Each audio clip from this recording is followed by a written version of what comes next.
How do you know you have a healthy, strong personality? It's when you know your rights, you know other people's rights, you know your boundaries, and you let people know your boundaries, and you know other people's boundaries, and you don't transgress the boundaries.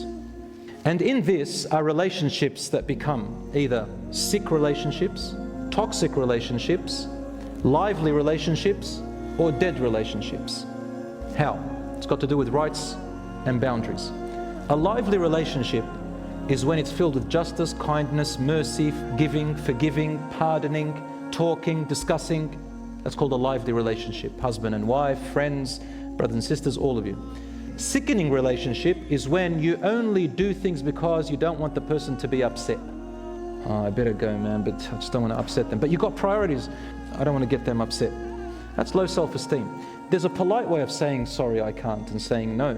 Don't be a total yes person.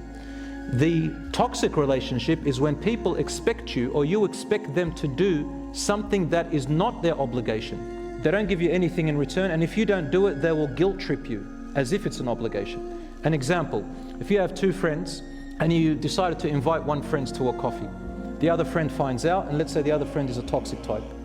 He'll come and guilt trip you and blame you and put you down and say, why didn't you invite me? You're not a loyal friend. You know, I know, and then you probably talked about me, and then guilt tripping you like as if it was an obligation. No. When it comes to people you have no choice of having a relationship, like your parents and your siblings, your cousins, you don't work with them on rights and obligations. Rights and obligations between your relatives are only used when things go wrong. When a dispute happens, you go back to whose right is what.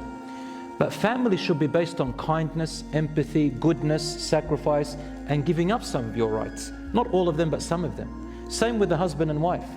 You can't deal with rights, just your right and my right. That's like roommates, which leads me to something called a dead relationship.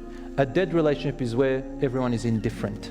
I don't care if you do it, don't do it. I don't care if you have an obligation or not. I don't care if you love me or not. If you're here, I don't care. I don't realize you're here. If you're gone, I don't ask about you. These are the type of relationships you have to end.